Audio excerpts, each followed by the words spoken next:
produce great food for Wisconsin. This is not the only program doing this. I also want to shout out to the Culinary Breeding Network, which is in Portland, Oregon, and works in the Pacific Northwest. Lane Selman in the middle there really founded that, and it's active nationally, really trying to get small-scale plant breeders, university plant breeders, chefs, and farmers all actively engaged in developing varieties that work well for local food systems. We also did look at the characteristics that farmers were interested in. So chefs obviously are interested in top flavor.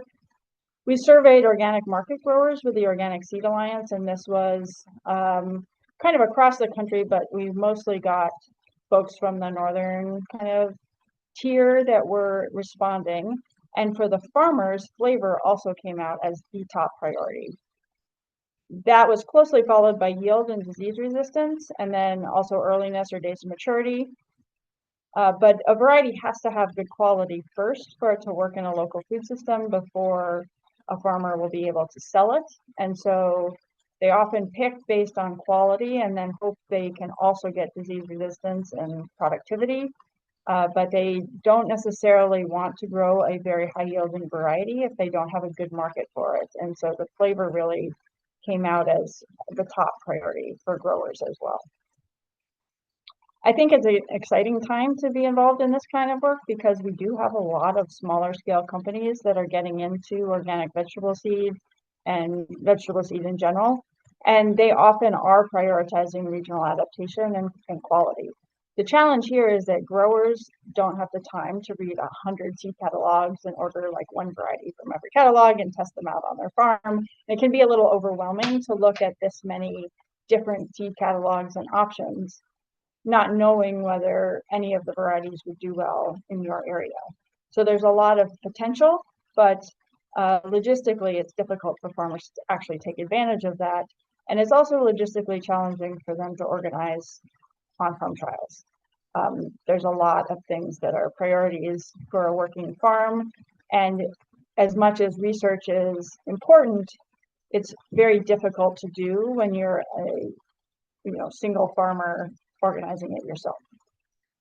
And so with the Seed to Kitchen Collaborative, we wanted to essentially do that background work first for the farmers. We would screen a lot of varieties from all these different breeders, seed companies, university breeders on a research station in our area. And then we would send out the best ones to farmers for on-farm testing and evaluate with chefs for the suitability for their different culinary applications, as well as how easy it was to use in the kitchen and the flavor.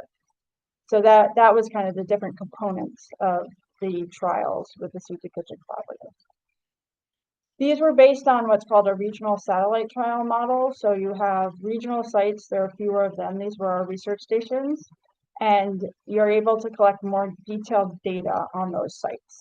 So that could include, and for us it usually included, scores of disease resistance and testing for specific diseases. We did yield data, and we would do flavor evaluation with our crew on all of those. We also were able to do things like some lab quality analysis for sugar and acidity and get the same data on all of those varieties. And then from that, we would select the top 5 or 6 varieties to go out to on-farm trials. We also later have moved to giving each farm a subset of the trial, and I'll talk about that later on in the presentation. So with the regional trials, what we had is one site in Madison, which is kind of down here in the middle, and then one site in Schooner, which is up here in Zone 3 in the northwest corner of Wisconsin.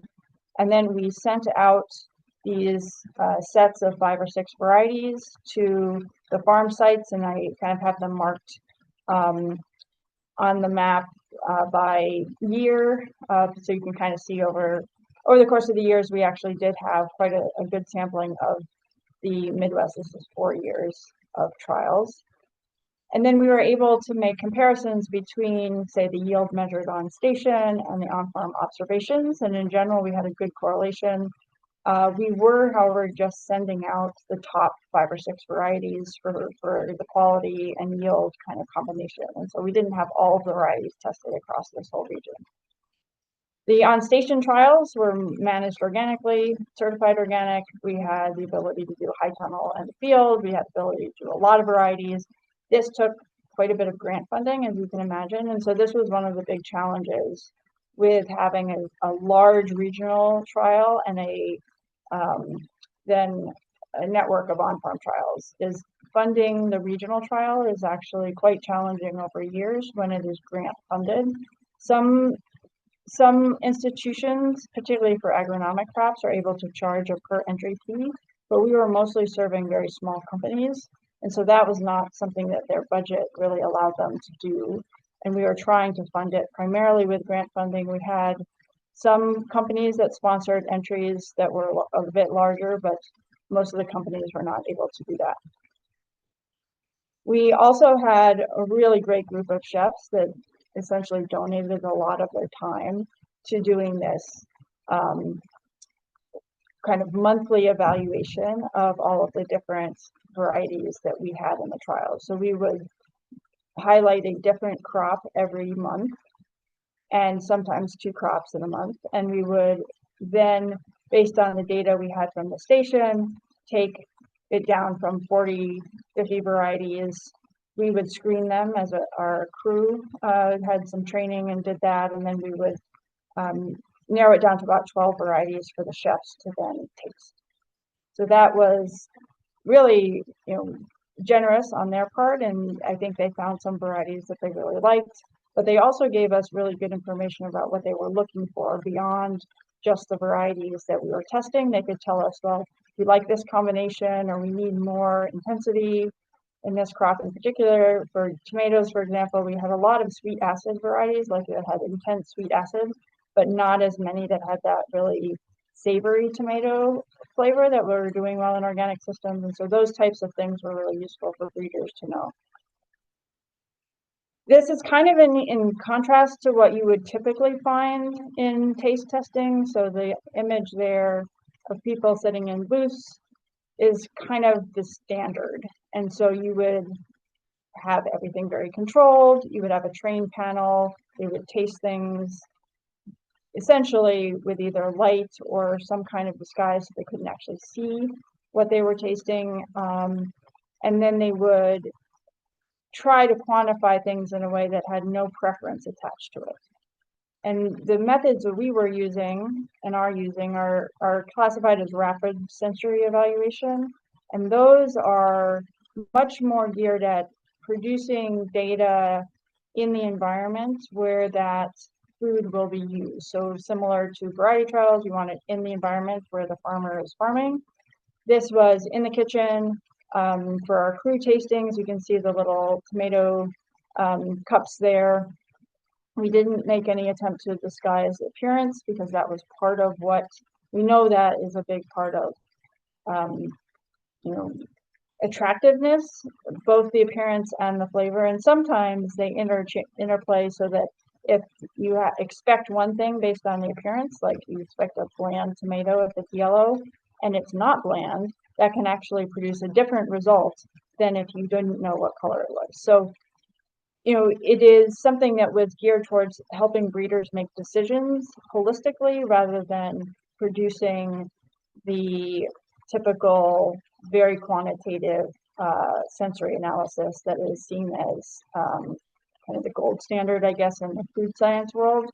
This is gaining traction, I think, in the scientific world as well, because it does produce more actionable results. But it was definitely different than it was. It was faster, it was less expensive, and it produced different results, I think, than we would have gotten in a very sterile booth situation. So the advantages of this system was that we got to screen a lot of varieties before sending them to farm. So we had, 50 varieties. Some of them were completely unadapted to Wisconsin, and we were able to get rid of those before we sent them out to the on-farm trials. farmers really liked getting this kind of curated set of varieties to trial rather than having to screen through all these catalogs and figure out what they wanted. They might do that, you know, with a few varieties for fun, but then they would get this set of 5 or 6 that were like, these are the ones I think you should look at, and they've already made it through kind of the first round of testing. The other thing that was really good is that we were getting a lot more people engaged in the food system because, and in actually doing research for the food system, because the chefs attracted media attention, which was great. It allowed us to kind of explain about what we were doing, and farmers said it was useful because people started being interested in some of the newer varieties rather than being suspicious of new varieties.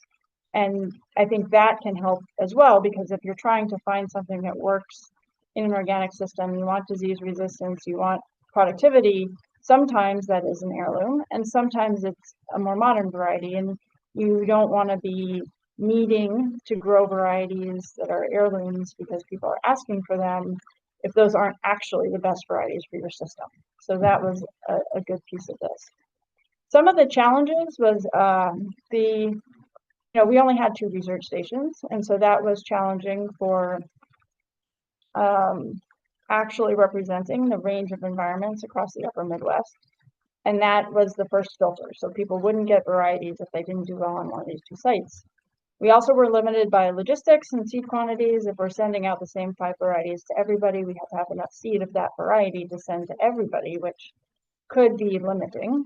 And then because all of the farmers had to choose the crop and then got all of the varieties for that crop, they had to have enough space for a full trial. So we weren't really able to include gardeners as much as we had interest. We had a lot of gardeners wanting to be part of the trials, but we weren't able to do that. And because we were kind of going through this multi-year process, a lot of the decisions that the companies were making on whether or not they were going to put a variety in their catalog had already been made by the time we got data back.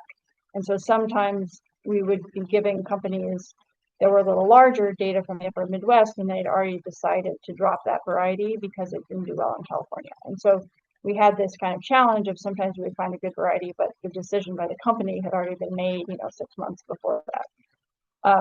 We also spent a lot of time packing, shipping, and running things around. As you can see, this is T in our lab.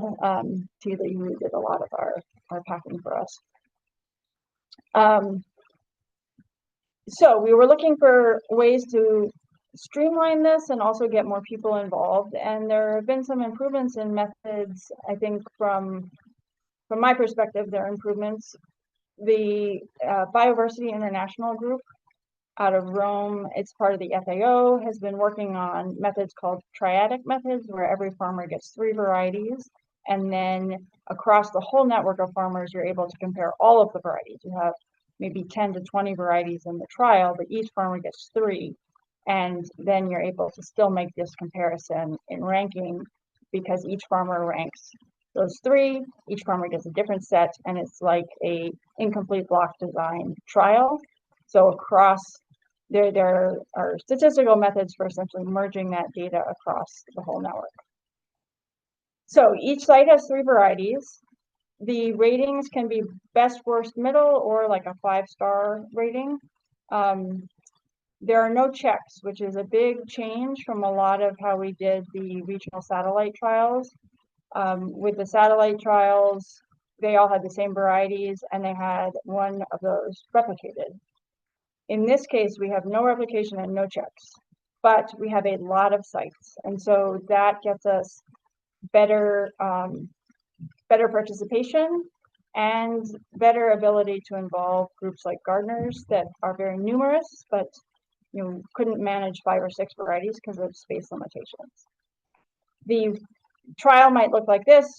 This is from the ClimeMod site, but you would have a production field and you would put 3 plots in the middle of it, labeled, and then the rest of it would be surrounded by a production field so that the actual management of the trial is as close as possible to the production.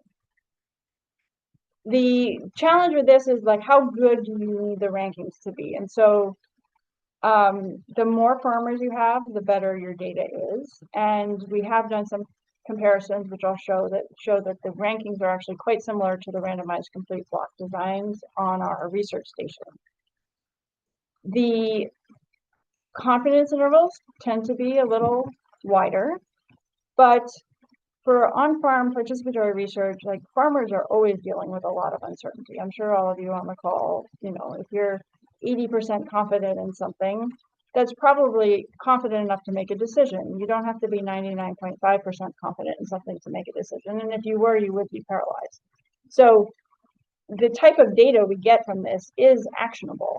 Sometimes it's less precise than we might like, but usually it's good enough to make a decision for breeders to maybe advance lines or not, and for farmers to say, yeah, I'm going to put this variety in a bigger trial or a bigger plot next year because it's coming out on top, and with 80% confidence we know that it's better than the rest of the ones in the trial. So I think that kind of understanding the level of certainty that come out of this kind of trial is important, but also understanding like farmers make decisions all the time based on less certainty than we actually have with these trials. And so it's usually good enough for farmers to, get better information than they would have had in the absence of trials. So with the Seed to Kitchen Collaborative, we've been really moving towards doing more of these triadic on-farm trials. It makes it a lot simpler. We've been using the Seedlink platform, which is a platform that works on iPhone, Android, and computer, and it can work offline and off cell network, and then upload data when you get back on a network, which is really useful because a lot of the farms don't have good cell service in the field. It started with us using this for gardeners and still doing a full trial for farmers. And it was pretty clear that farmers also preferred to participate in this 3-variety trial. And so we've really moved to doing that for everything. The basic platform, this is a little bit of an older screenshot, but when you get on, you can rate from 1 to 5 for traits that the trial manager chooses. So we try to choose, we might have an appearance rating, a disease resistance rating, a flavor rating, germination sometimes, depending on whether or not that might be a factor, like with peppers, sometimes germination is an issue. Marketability, which often is whatever your market is, TSA, farmers market, restaurants, general vigor, and then productivity. And so you would give it a rating from 1 to 5 on all of these. We've kind of gone to that rather than the ranking. It seems to be easier and produce better results. And we have been able to really expand our network. We've got a lot of farmers and gardeners in the upper Midwest. We are a trial manager. Seed Savers Exchange is a trial manager, and actually anybody could set up a trial if they wanted to. So if you are a group of farmers and you want to test a particular thing, you could certainly get in touch with Seedlink and see if you can use the platform to do that. Or I'm happy to help facilitate that if anyone is interested. The bigger Seedlink trial network, this is not us now, this is just all of the programs working with Seedlink, is up to like 10,000 growers. So they're starting to get to the point where they can aggregate across trials and give some recommendations. And all of the data across trials, it's anonymized. It's just the zip code that goes into it. And then they're able to kind of look at growing zones and which varieties are doing well in different areas. The trial participants would see kind of a dashboard on their side on the computer, and they could see the different trials they had signed up for, as well as kind of target dates for having accomplished things like planting, transplanting, actually doing some of the ratings. And then the trial manager can see, how many people have done a trial. So this is early on, if people have planted, harvested, rated, and you can kind of send reminders. You can also then go in and look at the averages for the different traits, or you can get some graphics. The nice thing about this is you get, the ratings for everything, and then you get an overall, like, would you grow this again? Which is often what the breeder wants to know, right? Like, is this variety worth continuing? or are we getting kind of like the from farmers and we want to work on something else? The real-time results are good because you can kind of see what you've done, and then you can see everybody else's results. And that was one of the major bottlenecks when we were doing the CG Kitchen trials with the regional satellite model, is we would collect all the data and then we'd have to summarize it. With the seedling dashboard, the stats can run on incomplete data, and so they actually show real-time results. When you're done with your trial, you can see everybody else that was done, and then as those results come in, you get updates. The kind of the graphs on seedlings is also pretty user-friendly. They'll tell you what the average rate is. So this is a trial where each grower would have had 3, but you get all of the different varieties and then the rankings and the actual numbers. And then you can select, if you only want to compare a few varieties, you can select that. If you only want to compare a few traits, you can select just the traits you want. And then you kind of see how many people would grow things again. So it tends to be fairly user-friendly. We also did some comparisons of the on-farm and on-station trials. So in this case, this is the on-farm rating of the carrot yield for the 5 varieties that we sent out to on-farm trials. And you can see that the first top 4 were not significantly different from each other. That's what that gray band represents. They were mostly rated in the high 3s out of 5, except for one which was obviously less productive. Then we compared that ranking with the ranking from our on-farm, our on-station randomized complete block design. So that's this y-axis here. All this long title means is that it's essentially standardized into a ranking so that we can compare it with the on-farm rankings, which are on the x-axis. And what we saw is that we're getting pretty reliable results, which is really exciting, because that means that potentially we can move away from doing as many on-station trials. We can do like a screening trial on station with a lot of varieties, but maybe not as much quantitative data.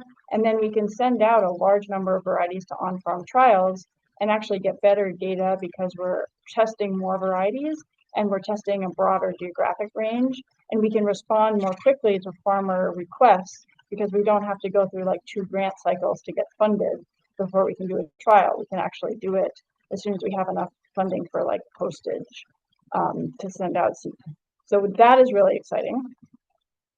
We also are able to do tasting trials really easily. We can set up a tasting trial in Seedlinks or in Qualtrics and just put out varieties at different public events or have our crew do it. And so that's a nice feature. If you're running a trial, you don't have to do all the analysis yourself. You can set it up in Seedlinks and get real-time results.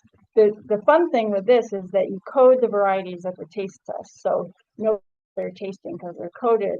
But you can set up a computer monitor next to the taste test that has this display and it has the variety names. But you can't people can't match them to the taste test because they're coded. So you can have people doing it at the same time and display the results and kind of give people results right away, which people enjoy, and that kind of brings more people to your event. So in terms of how many trials you need, and we can get into as many or as few details as you want kind of at maybe towards the end, but just say you want to test 8 varieties. You want to be sure that you're going to get good data. You would want 10 farms per variety. Each farm gets 3 varieties. You expect like half the farmers to return data, which is typical. Things happen, floods, storms, the dog eats them. There's lots of things that happen. And so that you can kind of figure out, okay, I should recruit like 50 people to participate. And so that is something that you can easily calculate and get out the number of farms that you want. it's pretty easy to do this kind of recruitment because gardeners, like I said, are really interested, and it's a fairly low bar for farmers to participate. And so I would say it's made it possible to do a lot more of this kind of trialing without having to have significant grant funding or even a research team involved. Like farmers could certainly do this on their own. It helps to have somebody with time to plan the logistics. So that is the main challenge. So just quick here, I want to talk a little bit about kind of where we're going in terms of supporting plant breeding. This project ended this past year, and it was a collaborative with a couple of independent breeders that were working on organic tomatoes, and with Seedlinked and Organic Seed Alliance and our group to start sending out early generation breeding lines so that even before something was close to being a variety, breeders could get information from growers on how they were doing. And this is something that most larger scale programs are able to do through their trialing network. They have a budget for multi-locational trials. Independent breeders really don't have that kind of a budget, and so they might have their own farm or their own, one station. And so this is helping them get the same kind of data that a larger program might have by using participatory research and on-farm trials. So we worked with Nature and Nurture Seeds, which is in Michigan, and Casey Tomato, which is in Kansas City.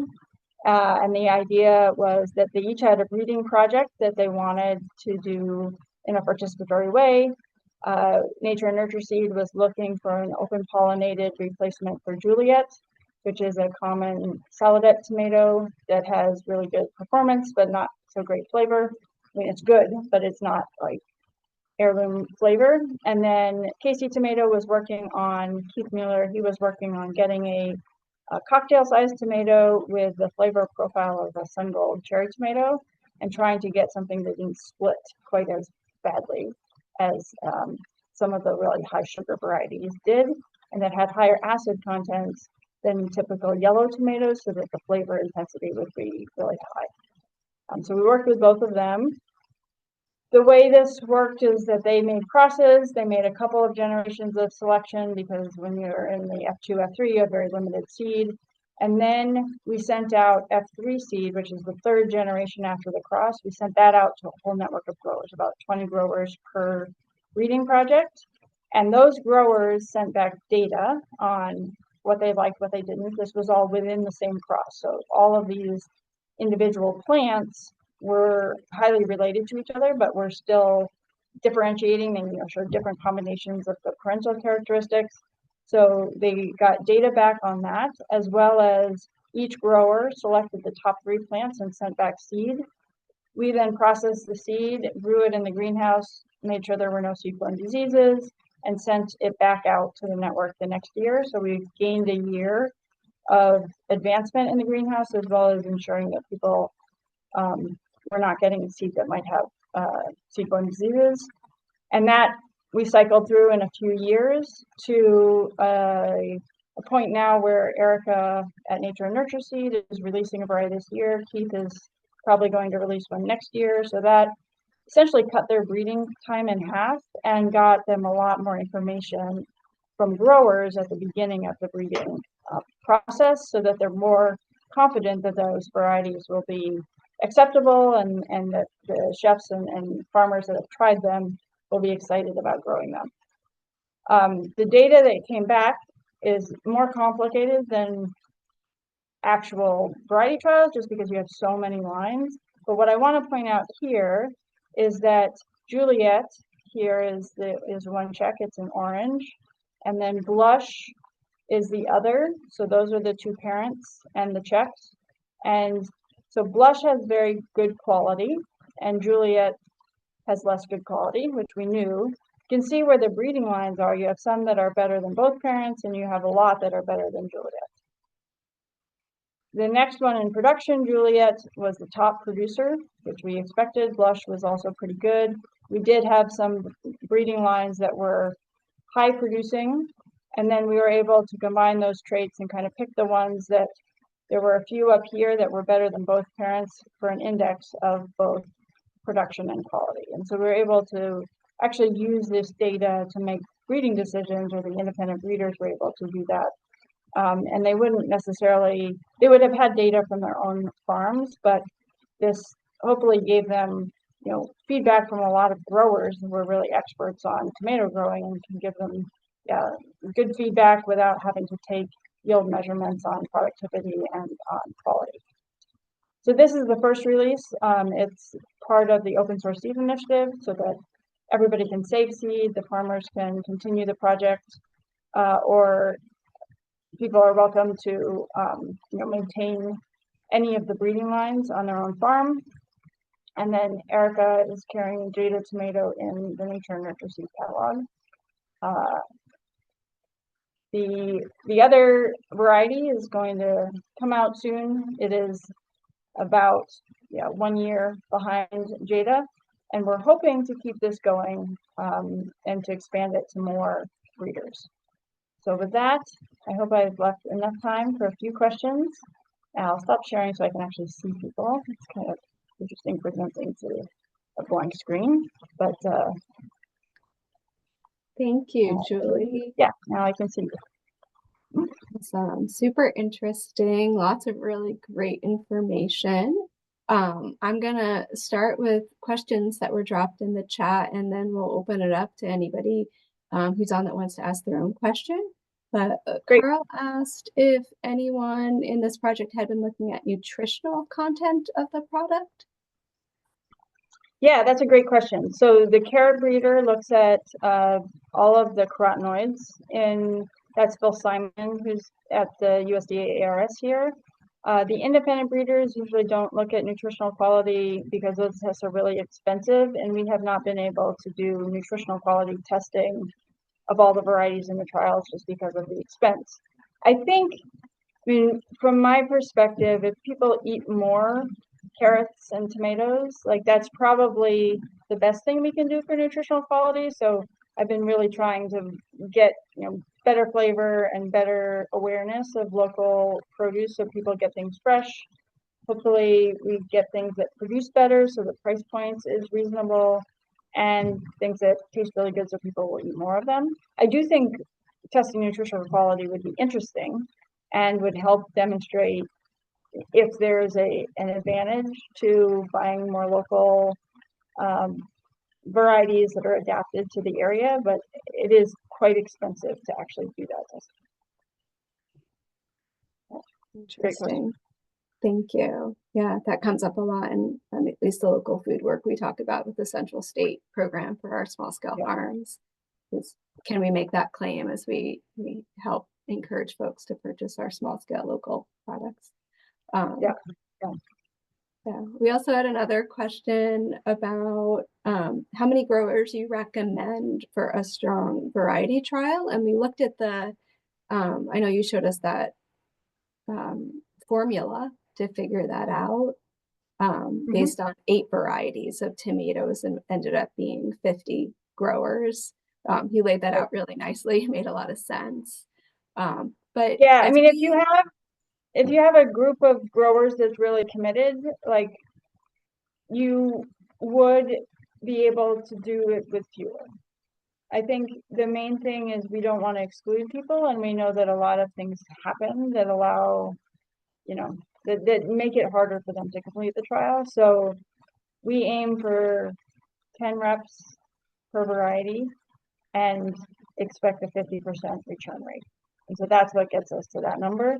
If you expected a 75% return rate and you knew you had a really dedicated group of growers that were very experienced, you could probably get by with 6 reps per variety and expect 75% return.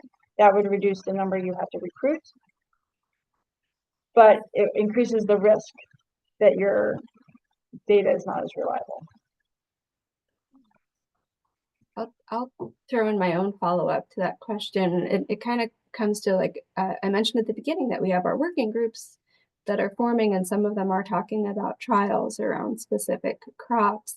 And I do anticipate some smaller groups of farmers that might want to carry a trial forward. the farmers that participate, the working farmers that do participate, what are strategies that you've seen work to keep a participant on track in the project? And I know we can't control like weather stuff, but like, what are strategies to keep someone on track that says, yes, I want to do this research? Yeah, so visiting is really critical, and we don't visit to take data, but we visit to, make sure that they don't have any questions and that everything is working okay, because sometimes it's like technical glitches that just get frustrating, and so then they miss a data point, and then it's like, well, I've missed that one, so it's like, is my data really useful? So ensuring that they don't have questions, that everything is working all right, and that they know that even if they miss something, they can continue the trial and still complete it, even if we're missing a data point. That is okay. Also, I think there's a lot of, there's some hesitation to fill out some of the data because they don't think they're the experts. And so making sure that they know that they are the expert. Like, this is geared to capturing farmer expertise. They know best what grows on their farm. We do not expect them to be a plant pathologist. We do not expect them to be a data scientist. Like, that's our job. And like, we are not farmers, so we can't take the same data that they do because they're the ones that really know what does well. So making sure that there's an understanding that like we each have equal expertise and we're not expecting them to be researchers because like we're not farmers. We can't have that expertise. We need their expertise as farmers, and we're bringing our expertise as researchers. So that I think helps a bit because sometimes there's some, I don't know, just concern that their data might not be good enough, which is like understandable. I think the scientific community sometimes can be pretty arrogant. So trying not to do that and trying to ensure that farmers know that their data is really valuable. I think the other thing that has helped is having the group of growers talk to each other. And Seedlinked has a feed where people can say, hey, I'm seeing this. This seems weird. Are you seeing this with your variety too? Knowing that they can email us anytime and connecting them to each other also kind of gets everybody excited about the trial. And yeah, just expressing how important the data actually is, that it's useful to other growers so they don't feel like they're doing us a favor or they're like, it's not that critical that they, return data. I think that the idea that they're helping other growers is one of the biggest draws. Helping researchers is great, but like the important thing is that growers have the information they need.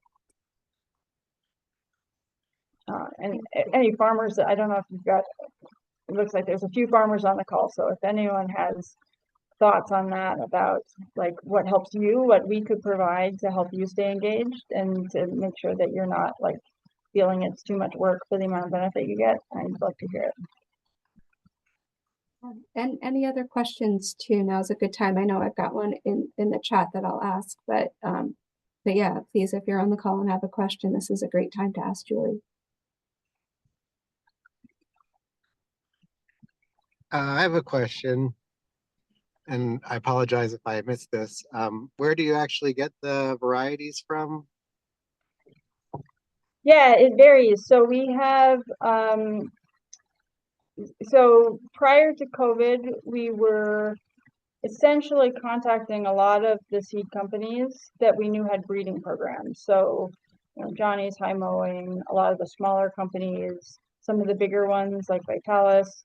And we would ask if they had new varieties for the group of crops that we were testing. When COVID hit, we had a number of labor shortages, both for us and for farmers. They did as well. They had a large increase in seed sales, which made it hard to keep everything staffed. And so we have pivoted to working more on these on-farm trials. And the on-farm trials often have, like, they're similar to what we did with the research station trials and the on-farm trials. Now we have research station trials and on-farm trials for many fewer crops. And so then we're working only with the breeders that we know are working on that particular crop rather than surveying a lot of companies. And then for the on-farm trials, usually that is something that the farmers bring. So like there's a problem right now with a broccoli and brassica disease. So University of Minnesota is working with seedlings to do a trial specifically targeted at that disease and resistance. So we then contact brassica breeders to see what they have that might be useful. And that's actually Natalie Feigl at University of Minnesota that's been doing that. It usually is from the public sector and from smaller scale seed companies, and we've been trying to work more with independent breeders as well. But it really could be anyone in your area, right? If you have farmers that are looking for particular traits, you could contact your local land grants. It looks like you're in Colorado, is that right? And maybe that's Central State. Sorry, I'm in Ohio. Sorry for not. Sorry, introducing. Central State University. So like the folks at Ohio State, there's a tomato breeding program, there's a wheat breeding program. So they may also have connections, or like there's Organic Seed Alliance that has a lot of connections to seed companies.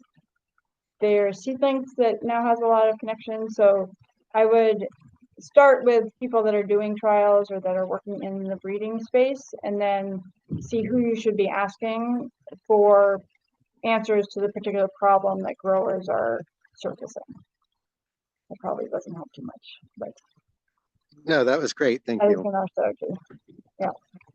And a connection to what you were just speaking on, Julie, the question in the chat was, how could an independent breeder get involved with this work?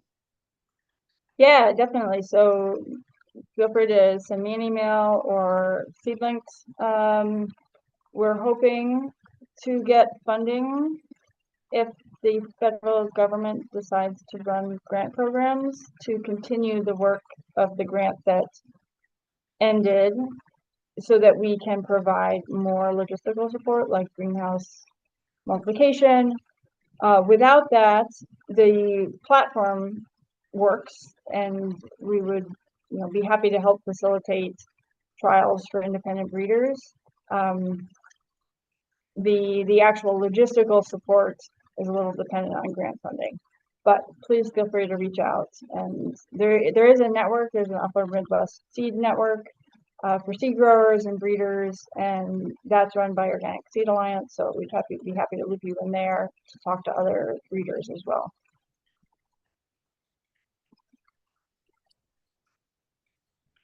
Thank you. Other questions that people have, please unmute and ask them while we are in our last few minutes. And then I see we have something dropped in the chat as well. Looking at some of the published trials, Julie, the results. Is there a place to get more information? And this is from a producer. Yeah, definitely. You can send either me an email or the seed to kitchen at horticulture.wisc.edu. So you can put that in the chat. That our whole group kind of monitors. Oops, in the chat. I will. And it's looking like this is a little bit more asking, details with the production system. Okay. How things were tried. So for all of the trial results, the research station summary should be a separate PDF on the website, which gives kind of the general information on the environment as well as the weather from that year. For the on-farm trials, we do ask people kind of at the end of the trial what their management was. We haven't really summarized that in the results. It tends to be small scale organic production, and the rotations are fairly complex, the cover crops. So there hasn't been an easy way to summarize that. That's one of the things we're working on, is looking at how to overlay weather data and some of that production data and give a better summary of like groups, types of environments that you can look at, but we have not done that yet. So for the on-farm data, it is just across the upper Midwest for diversified vegetable systems. You can split it by growing zone. If you go to the seed linked link on there, you can split it by growing zone, and you can also split it farmer and gardener, although we have not found a big difference between farmers and gardeners. You can kind of filter results based on that, but we don't currently have a good way of summarizing it because there's so much diversity in the management system.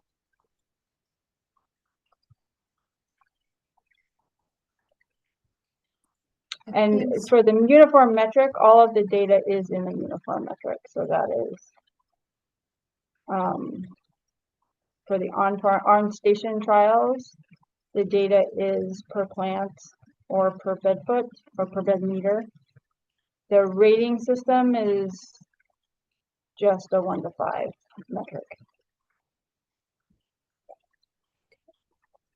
Great. And Julie, I know you started by saying how you would share the information, or how to reach you to share the information. I'm looking on the Seed to Kitchen Collaborative and wondering if Seed to Kitchen at offer.osu.edu is a good email to drop in the chat for people. Yeah, because I can drop that right now for everybody. Okay, I got the chat up finally. Yeah. And there it is again. Okay, so we've got a good email to reach out for more information, because we are running to the end of our hour together. We have recorded, so when this posts up to our site, which I have the link in the chat now too, that I just posted that, you'll be able to rewatch it and again share with others you think might be interested. I think this topic, Julie, is really of interest to our group, and a lot of conversations that we've been having in large groups and small groups for the past few years of just how do we organize around this idea of figuring out our seeds that are best adapted to the different growing conditions in Ohio and to meet the needs of the different markets throughout Ohio. We're very interested in gathering this information to figure out what we want to do. I think I can speak for all of us that we now consider you an important resource. Thank you for the invitation, and yeah, happy to participate in discussions.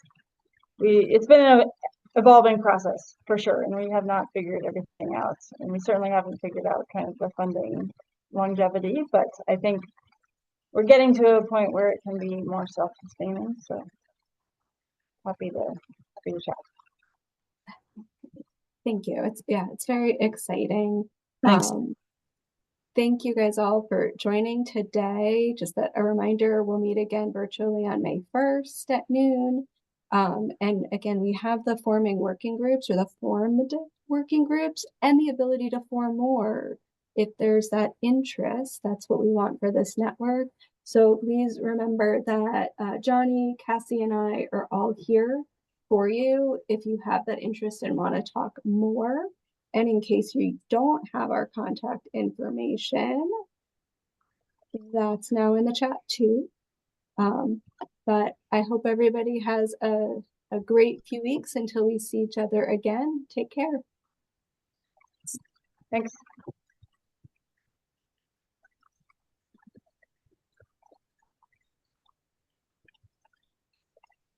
Well, I hope that recording worked. Cassie, so I hit my own recording thing at some perfect. point, but I'm recording to the cloud.